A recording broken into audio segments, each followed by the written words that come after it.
Can everybody hear me? Great. Okay. When 20 years went by and we hadn't gotten a daughter yet, we worked on that and went to China. And now I'm lost. Okay. That's what we came home with. This is Ivy Rose, and this is the first year that she was with us, the first spring. And I had some really great advice from the adoption agency. A woman there told me, make this child a part of your life, not this is the kid's life and this is your life. So I did that all along the way. When she was 2, we planted, well, first of all, she learned how to collect petals to make potpourri. And when she was 2, I had her plant gladiolus bulbs, and it was really hard to find garden gloves for a 2-year-old tiny person. So I ended up using mittens, but that worked. And then, of course, it was, Ivy, may I cut some of your gladiolus for the house? You know, she had complete ownership of what was done with them. So she learned a lot. And this is when she was 2, and we used to go on the Rose Society tours every spring. It worked great. I just plugged in a Barney CD in the car, and then when we got there was always a cookie and lemonade. That was Belinda's dream she was smelling, by the way. And here's when grandmother made her a Rosarian outfit so she could be official when she was 3. And you can see how that's almost down to her feet there at the bottom. So she grew into it. By the time she was 5 or 6, she was out of that. It was sad. We still have that outfit though. At this point, we're visiting a rose show. And here we are on another rose tour. And then this is at the Williams house, and you can see lemonade and a cookie on the left, and on the right, this is Elizabeth Taylor, a single hybrid tea bush at the Williams, and she makes a lovely perspective there in the front of what size that bush is. So then, when she was about 6, I said, Ivy, do you want to make new roses like Mommy? Sure. So she started playing around with it when she was 6 for a few years, and then this is a picture of her when she was 9, hybridizing the rose, which became her first big success. So let me see if I can point her. You see that this hand is holding what is the pollen parent, and down here is the seed parent, which remains on the plant. And the seed parent has been treated accordingly, and the pollen parent has, and I'm going to explain how we do all of that. So then, this is 2 years later. That's that rose that she created, and she has named it and actually registered this rose Sugar Plum Fairy. And she was always into ballet at that age, and that bouquet had been sitting on the plant out in the yard for a week. This was late September, and we put him in that vase and took a picture with her. And here's what you do. You go out in the morning and cut roses which will become fully open later that day. So in other words, it's almost about to open, but it hasn't done it yet. Look inside, check and make sure the stamens are still yellow, because if they are brown, it's too late to use that rose. Cut very short stems and peel off the petals and sepals. After you peel off the petals, you immediately place the rose on a small piece of paper with its name on it, because then you won't know who it is.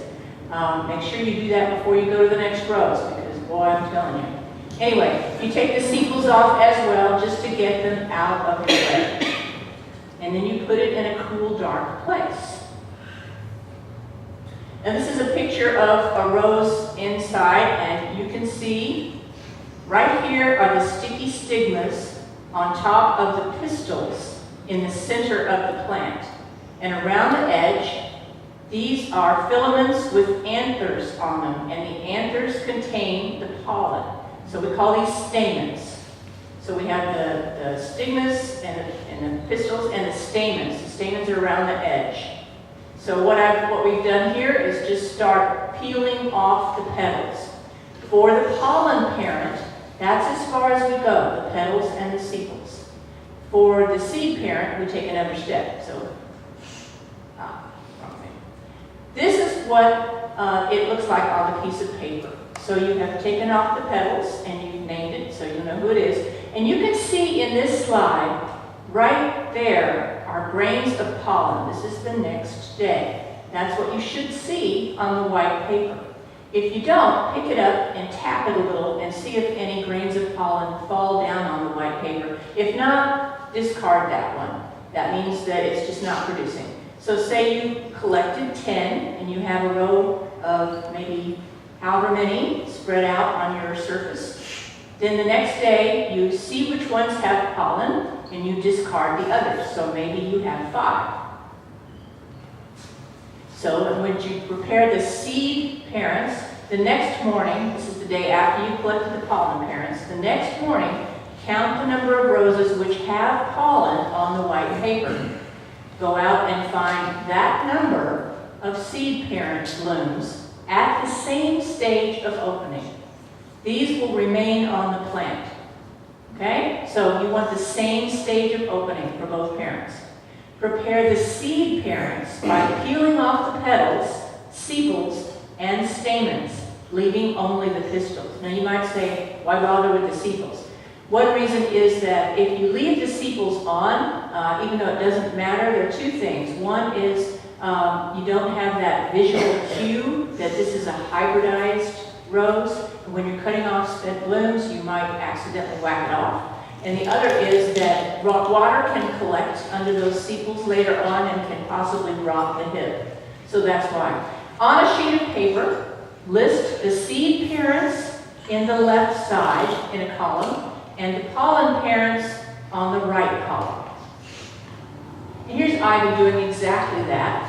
And this is the best moment of all in hybridizing, because at this moment you're thinking about the wonderful flower of this rose on the left and the fabulous stem and foliage of this rose on the right, and you're thinking, I'll put those together and I will get a fabulous stem and foliage and a wonderful flower. Well, what you mostly get is that flower's black spot and that seed, the other one's dorky bloom.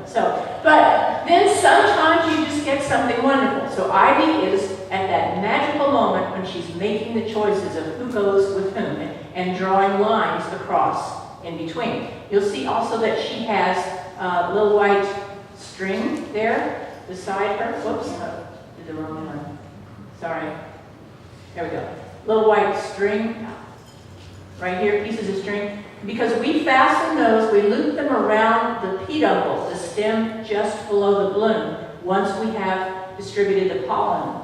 And the reason for that is another visual cue so that I don't cut it off with the spent blooms. So here's color magic on its paper, and you're keeping it on its paper so you're not spilling the pollen all over the yard, and underneath it is that string. This is in a hand, you may notice. So with parent partners chosen, head out with the pollen parent and string. So here's the 2 paths. You can see the pollen parent is approaching for a landing, and I keep the paper underneath so that while I'm dusting that bloom, if any pollen falls, it may hopefully fall on the paper. Then after I'm through, I brush the paper pollen onto the stigmas as well, not missing any chances. And here you can see, the nice thing you can see here that's helpful is that you can see where the stamens have been removed from this plant, which is staying on the plant. And that's the stigmas with the sticky stigmas at the top, the pistils with the sticky stigmas. And here, the top bloom with the pollen that is bursting from the sacs is being dusted. I dust it all around and keep turning the thing until I feel like I've covered every part of the stigmas. Oops, keep doing that. And there we are, action. And here's Ivy, back to Ivy. She's in middle school now. By the time she got into middle school, the only time left in her schedule was 7 in the morning before school. So everything would be set up. She would fix, during breakfast, she would figure out who goes with who, and then go out and make her crosses. And she developed her own technique. At the end, she peels off the stamens and drops them onto the pistils. That's her way of not missing any chances. So here you see stigmas before pollination on this side, and they're white. It's not a great slide. And on this side, they're actually yellow. You can actually see the pollen once you had a really good pollinated rose. And you also see right there, where we have labeled the thing with the white string. Okay, record keeping. You'll be so sorry if you don't. Please do, for so many reasons. So here's my tiny little book. I know most people do this with a computer now, but I started this in 1981, and I just kept doing it the same way ever since. I've got 7 little books like this now. At the top, I put the date, like number 130, May 25th, there on the right. And that's number 130 cross that I made for the year. That was a long time ago. I did a lot more before I had a kid. And then the first thing I list under that is the seed parent. You always put the seed parent first, times the pollen parent.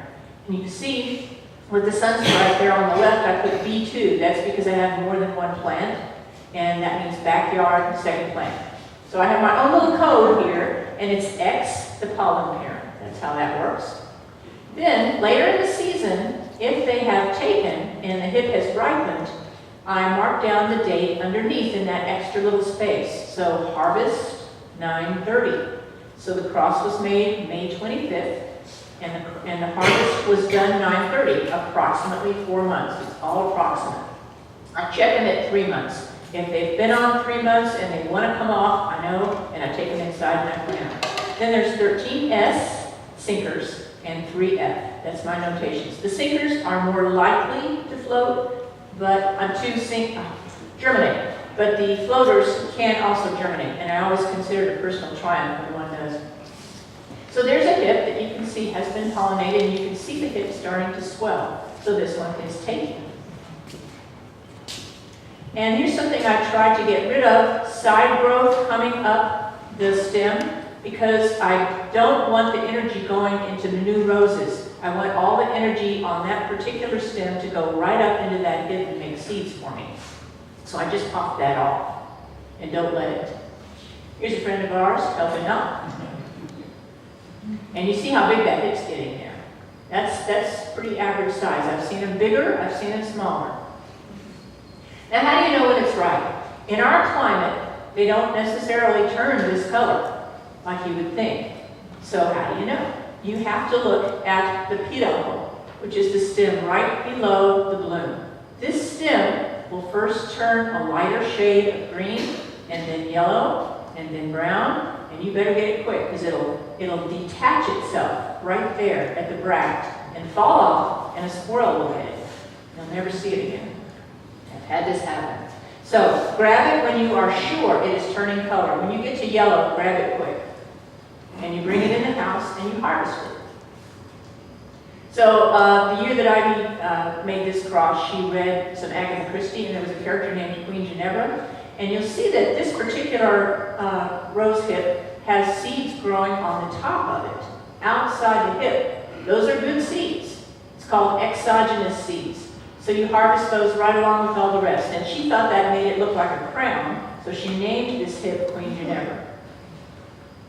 So how do you get the seeds out? These are hard. Rose hips are hard. You ever try to open one? Wow. My fingers have to do really important stuff. So I pop it into this blender, close it, and I go boop with the little orange button there, just very quickly. And then I pull it out carefully, and usually that blade will catch it on the side and just slice it enough that you can then pull it open. Then here, you'll see these seeds. They look not as good as that picture in the rosette that on the front page that showed you the white seeds. The better seeds are the larger and lighter colored ones. In some plants, it's darker colored, but in roses, it's light colored. So those are good seeds there. And Ivy is dropping them into Captan solution. I mix up a gallon of Captan solution, keep it going pretty much all summer while I'm harvesting. And the sinkers are planted first in my rows, and the floaters last, so that I can keep track of when they germinate. And we, an hour to a day later, we can take them out and plant them. Mary? Yes? Tell the people what Captan is. Oh, I'm sorry. Captan is a fungicide, and hybridizers use this a lot for that very purpose. Captan, C-A-P-T-A-N. It's a fungicide. So I keep this bottle mixed up. It's to help prevent damp off, soaking them in that for an hour to a day. So now here's the flat that I plant them in. And before I start planting them, around the end of July, I fill these flats, the peat pots in the flats, with ready earth. And then I take a fan hose and go slowly back and forth for 2 or 3 days until it is completely soaked in, both the peat pots and the ready earth. And then when I'm harvesting seedlings, I've got something planted in. And you'll see right here, 2, 87, 67. So the first 2 pots contain roses or seeds from the cross. 87, that's the year, and 67, that's the number of the cross in my book, which tells me what the parents are. And then underneath that, I put 8 sinkers and 3 floaters. And I know that the floaters are the very last part of the back here. That's where the floaters go. I put up to 8 in a pot. If I'm going to have to use 2 pots, I'll distribute them more like 6 and 6 or 6 and 7. So that's how I keep track of everything. Pencil always lasts more than other kinds of markers. So then, after I've done that pre-soaking with the flat, I can water it in a big pan like this and pour the water around it without bothering the seeds at all or disturbing them by watering from above. And my cat learned years ago that the very best way to get my attention was to go stomping through a rose flat of any kind. So this is what I do about that. This cats and squirrels and anybody else that wants to mess with them.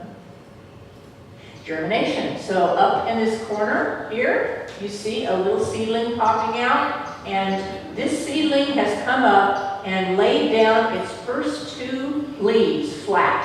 And that is when you need to get it out of there, because you would be amazed how long that root will be already at that point.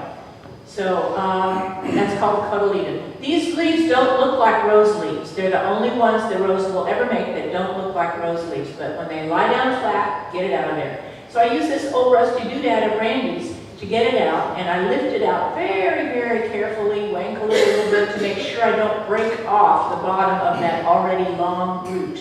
You said it's called something that I didn't... Cotyledon, C-O-T... Y-L-E-D-O-N. Thank you. Mr. Science teacher. That's where diploid comes from. Okay. 2 cotyledons. And what is it for?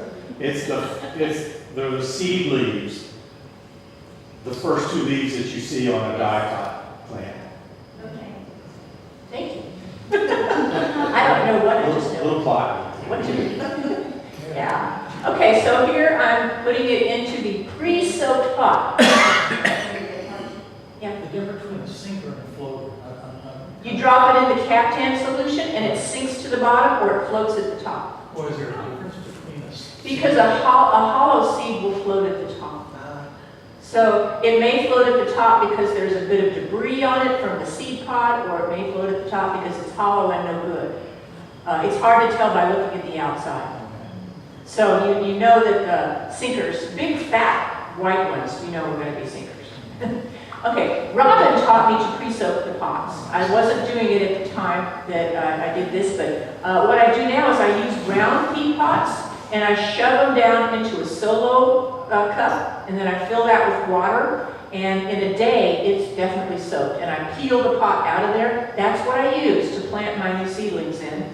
And you can see I'm holding it very carefully with 2 fingers and spooning the ready earth, which is a sterile peat mixture, in around them. And then I, of course, insert a label into the pot so I'll know who's who.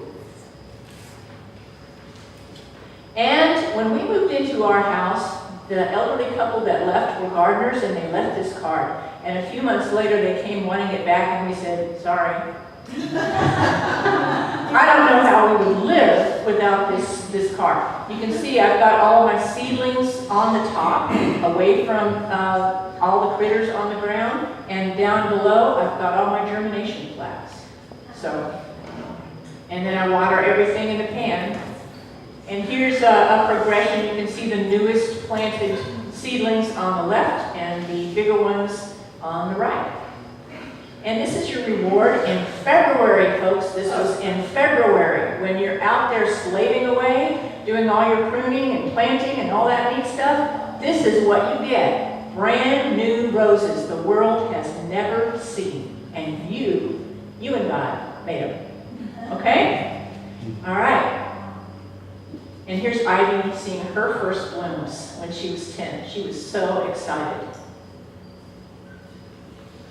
Now I wanted to explain the difference between a sport and a seedling. This is a sport. You see how this one branch is blooming a different color, but the actual flower looks just the same.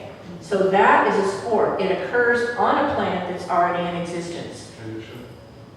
What's it? I'm sorry. Oh, yeah. So that is the sport. We had this on our Margot Coster, which is our orange rose in the corner, if you've ever seen our backyard. We didn't get it struck in the ground. We're still kicking ourselves over that one. But here's a sport that Robin Huff created. Ivy was about 5 at the time. And in her hand is Emily Huff, which was a sport that came along on Touch of Class, which is an orange rose. And the big difference was that it was white. So Robin was smart and quick, and he got the cuttings in the ground, and he raised a new plant, and then he put it on a commercial market. We bought one.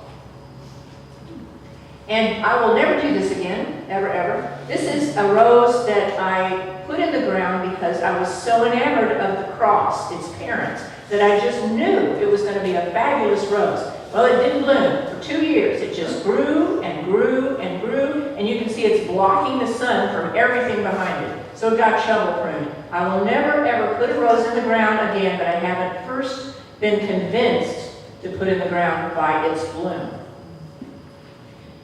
And this caption says it all. And here are some roses that we have crossed a long time ago. This is Summer Fashion, which is a white with kind of salmon pink edges, plus an X headliner, which is a red and white blend. 2 more seedlings from the same hip. Lynette X Plum Crazy. Lynette is a white and salmon, and Plum Crazy is purple. You kind of getting the drift here? It's like the chocolate box, right? Mother's Value, which is red, X Deep Purple, which the name says it all, and that's what I got. Headliner, which is a red and white blend, and Purple Tiger, which is a purple and white stripe. Lady X, which is purple, X Milestone, which was kind of a cerise dark pink. What is the 2X? What are the 2 X's? Well, Lady X is the name of the first rose, and then X is what you always put between the 2 roses when you're writing. Lady X is the name of the first rose. Yes, Lady X. It was supposed to be intriguing, whoever did it.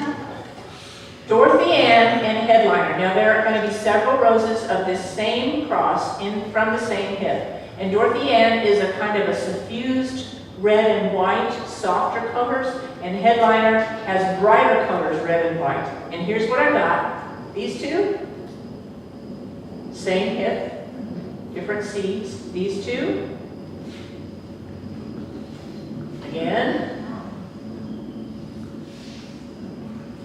and last one. And not showing Steve Silverthorne. I don't know why I put this program together without putting in Steve Silverthorne, because that came out of this same hip. That is my 1 registered rose. And here are 3 roses of Chablis, which is a white, X Azure, which is a purple, and they are a progression. I just wanted to show how pretty that opens. And then we have Exotica, which is a orange-yellow blend, and George Burns, which is an orange-yellow stripe. 2 roses from the same hip. And Cajun Sunrise, which is a pink and yellow blend, X Veterans Honor. Wow. Yeah, and y'all know what Veterans Honor. Exactly, exactly. And this is Moonstone, which is white, Oh, wow. X George Burns, which is orange and yellow and striped. And this is 2 views of Louise Estes X Bellfire. I have 3 roses of that in the group I brought tonight. You see how huge and tall this rose is. Just huge. This is a tree it's going up next to. And then that's the rose itself. It's tons of these all the time. I think that's my most vigorous plant ever. And this is Bellfire, which is orange and yellow, X Timeless, which was pink. And that cross yielded a seedling, that's why that is in parentheses, X, which I crossed then with Veterans Honor. So the one in parentheses is my seedling from that first cross, X Veterans Honor. That's how you put it in shorthand on the tag if you're entering it in the rose show. And it can get really complicated once you start working with multiple generations. That's my shrub rose along our fence. Joyfulness X Moonstone. And joyfulness is again yellow and orange, and moonstone's white. Now back to Ivy. And there she is, she's about 15 here. This is about the age where she made her video on how hybridizing called Roses Rock for children. And years ago, when Ivy and her friends who were also adopted from China were little, we had sort of a Chinese adoptees Girl Scouts. And all of us parents were in charge of figuring out activities for the girls to do. There were a lot of cultural activities, of course, but what I did was have them all hybridize roses. And I made sure that every girl made some crosses, and I did not keep records of whose crosses germinated and whose didn't. So a year later, they're planting. That's what they're doing now. They're 6 or 7 when they made the crosses. And now, like, this one's going to be a doctor, that one's going to be a vet, that one works for the government. You know, I mean, they've all grown up now, but their efforts that one day, and 7 or 8 crosses, yielded 22 roses. Many of which are still on my fence today. And here the girls are, a few years later, just playing in their rose field, which is in front of them, along the fence there. And there's Ivy on the left.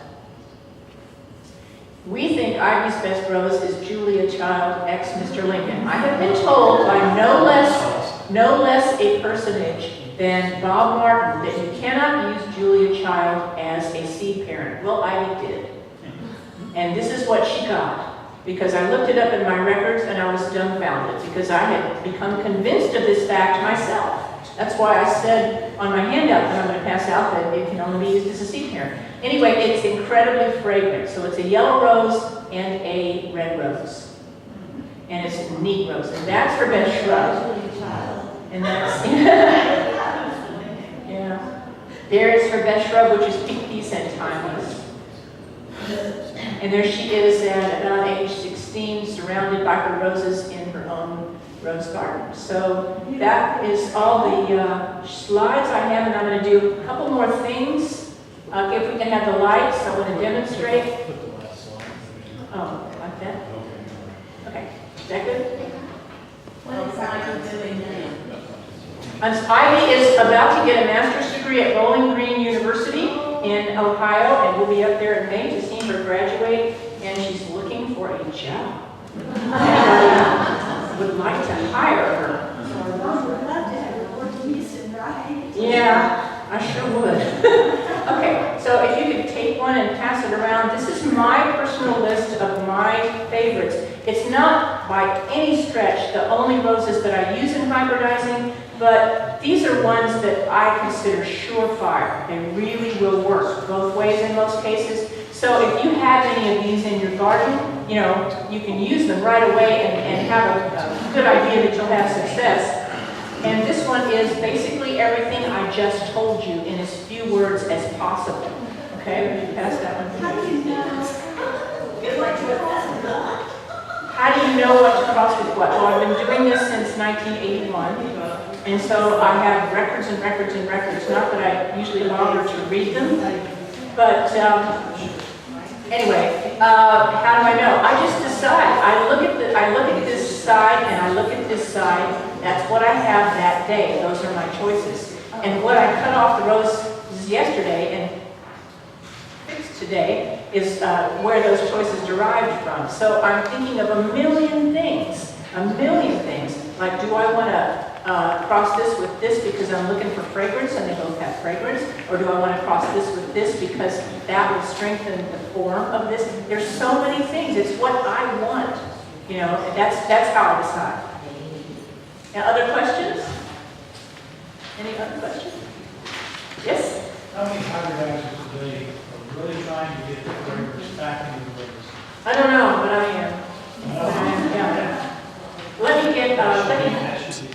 do one more thing too. Yeah, it should be a focal point. There is genetic linkage, and I think in some cases, it's not always the strongest rows. Okay, so I wanted to show you Strongest rows, how do you determine what is the strongest row? disease resistant, and that's a critical factor these days. Okay, so this is a paradise, right? So here's what you do. First you check inside, and if it's all brown already, you just leave it on there and let it be pretty. But see, yellow stamens. I know it's really hard to see here. I'm going to pass this around, okay? So then we take off the petals. This is going to be dad. So we take off the petals. Really easy. When they're at this stage of opening, they're loose, and you can get to them. If they're not loose, they're not far enough along. Don't use that. Wait till tomorrow. Sometimes I really want to use a rose, and it's just too tight. So this is going to be dad because I have left on the stamens, and you can just see that. Then I'll make mom here. And this is Sunny Sundays. If you don't grow Sunny Sundays, you should. Keeping in mind that mom always stays on the bush. Yeah, mom always stays on the bush. That's a problem. So we'll have to pretend this is on the bush. Someone can walk around with it. No, mom stays on the bush, but this is how you prepare her. So you do the same thing, hold up. You do the same thing and one more step. This is a little tricky. Now I have to peel off the stamens. This is delicate enough work that some people use tweezers for it, depending on the size of your fingers. But I just find that I can peel them right off. First I'll take off, I have a fingernail on each hand, just for this purpose, so that I can peel off the sepals. That makes this easier. And then I'm just going to take my fingers and pull off the stamens. And stamens are the ones on the outside. Stamens are the one on the outside. They have the pollen sacs on the top of their little filaments. Is there a book that tells us what all this stuff is? Because I'm not going to remember it. Right, but I just wrote it all down for you in that sheet in as few words as possible, the second sheet. Watch the meeting on YouTube. Yeah, watch the meeting on That's YouTube. exactly right. I think so. They are recording it, right, Alex? Yes. Yes. Okay, good. Yeah, and here is, hopefully, I try to make sure and get every single pollen. Now that's going to be mom. Okay? So I just wanted to show you what that looks like. That's on the bush. It's on the bush. We're pretending it's on the bush. And this is the one you put the string around so you know it's a little. Right. You leave it on the bush. You dust it with the pollen, and you put the string around it, and you go inside and write down what you did on what bush, so you don't forget. And how do you mark what's the string is? You can't write on the string. You don't write on the string. It's just a visual cue, so you won't cut it off. I only do like one cross per bush in most cases. Occasionally I will do two, but yeah. Can we have it quiet in the house, please? That allows me to keep. That allows me to keep track much better. Now, sometimes I have multiple plants, so I have. We just did a new rose bed, so I have 3 St. Patrick's, and I numbered them on the tags as I put them in the bed. So St. Patrick 1, 2, 3, and I also have my own system. B for backyard, like I showed you in the book. You should develop your own system for if you have multiple plants. And then if you want to cross on the same plant, I've been known to put east and west, or north and south, or high and low, depending on where the cross was, just to keep track of what pollen went on that. So it makes that much difference just on the same bush? Are you saying on the same bush? I need to differentiate the crosses that I made. So if I crossed Gemini with Mr. Lincoln down here, and I crossed Gemini with Sunstripe up here, I need to differentiate those. I will remember that 4 months, I can guarantee. So that's written down inside. So I put high, and that's what I put next to my little notes to know which cross it was on the bush, if I use multiple crosses on a bush. Big hybridizers will cross a whole bush with the same thing, and then you see what they get. And they get thousands and thousands, and they only keep a few each year. So Other questions? Nope. Okay, yeah? And once you have your new rows and let's say you do cutting, you want to propagate it, it will be the same color as a new bush? The same. The same color of the roses will be the same or will it? Oh, vary, or- yeah, once you have that seedling, it will be true to itself unless it makes a sport. Yeah, yes. Mhm. So these food plants where have their own roots, so they're not hybrid seeds or anything like that. These are own root roses. These are own root roses. They can be grafted on rootstock roses, the same as any other kind of roses. Once they've matured and they've got lots of wood, you can take pieces of them and graft them onto a rootstock rose and have it as a grafted plant, just like any other rose. Or keep it as an own root and strike cuttings from it, and they will be true. Yeah. Other questions? Yes? Just curious, I mean, you had several of them with, you know, the same. From the same From seed the pit. same seed, yeah, but they were different, the roses looked different. They were different. Okay, if you have 5 children, how alike are they going to be? Okay. Right? It is exactly the same thing. Exactly the same thing, yes. But then when you try to reproduce that rose, how does it reproduce the same rose if you get 5 variations? Well, I'm only reproducing one of those variations, right? What I get will be that rose, unless it makes a sport, like I showed you on Margot Coster. So you choose one you really like and really good that. Yeah. Right. What? So you use the cuttings to reproduce? Yes. Right. Yes. Just like they do in big production houses. They take little pieces of the rose, like, you know, there are 1 million pieces of Veterans Honor, and they bud them, and they bud them, and they bud them, and they have tons of plants. Same things apply. Yes. So if there was a rose in production that's no longer in production, which you could find as in parent places and hybridize it, it doesn't matter, you probably won't get that rose. You won't get that rose back. Just like those same 2 parents wouldn't, you know, now you're talking about, I'm sorry, It's what? not the same as cloning. No, cloning, right, quite. You need to find somebody with the rose you want and go snag a piece. Well, And get a stem and root. Yeah. Basically. That's how you make a clone. Right. So it's like 2 parents trying to get the same child. Exactly like My that. parents Yeah. are not cloning. Yeah, and you know, we have a cat with 4 kittens now, and each one is completely different. Yeah, from centuries and centuries of breeding, yes? Mary, I was just going to ask you, when, you know, you have your seedlings Uh-huh. that you're growing, how long does it actually take them? I mean, you know, what's your time frame for the seedling to grow, become a fairly, a large enough bush to produce, or a large enough plant to produce a flower? Because So I've I never showed seen you a that. picture I how. showed you that picture of Ivy making the cross, and Yes, that was like 2 years later, was Okay. that picture. It's 1 year till you see the bloom, 1 year, because it takes, you've got it on the bush for 4 months, say, and then you're harvesting, and then the germination starts about mid-October and runs through January, February, maybe even March. And then they're all up, and you're fertilizing, and you see the blooms in early spring the okay. next year. So it's a year till you see the bloom. And then, you know, depending on how the plant develops after that, it'll be the next year, it should be a decent-sized plant.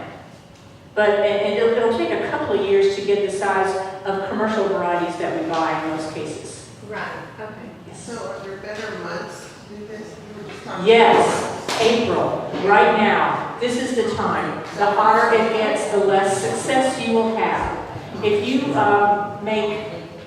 if you get a third of your crosses to make, that's great. Then if you get a third of the seeds that those crosses produce to germinate, that's fabulous. So last year I made 53 crosses, and I ended up with about 70 seedlings. Now I have to tell you that the weather was horrible on us this year. I don't know your background, but are you mostly self-taught, or did you go to school and learn this, or did you? I'm a viola player, and I went on tour with the ballet for 10 years, so I would sit by the cello, and I would take all the Rose Hybridizers Association literature with me and read and read and read. I don't like to just have idle chit chat for 8 hours on a bus to go to the next gig. I would much rather feed my mind. And that's how I figured it out. And then I made up my own method of doing it. That's basically it. Okay, so I told you guys, come up here and take a look at these, and you'll recognize some of the names and some of them you won't. Any other questions? Where's the daddy? Oh, I don't know. He's left. Well, now that we, Mary, now that we know more about the roses and how you got to tell us what they are again. Oh, well, Where they came from. Well, I don't want to read every tag, but for example, this one is Brandenburg Gate and George Burns. So I put little tags on them so you can look at each one and see for yourself. Come up here and take your time with them, because there are a lot of them, yeah. Mary, with all of the, your new creations, what do you do with them? Do you sell them? Or? No, then it would be fun. You know, I play the viola for a living, and I have to go play the Nutcracker 40 times in December, and I'm telling you, that's not fun. So this is a pure area of my life that I do because I want to. And I distill down, I don't plant out except a few a year. And then we're always crowded and running out of space. We lost a bunch with canker in 2017. I wrote some about that in the newsletter. And that took a lot of our seedlings, but the ones that survived are tough. So, yeah, it is a problem. You're constantly running out of space. Yes. Anything else?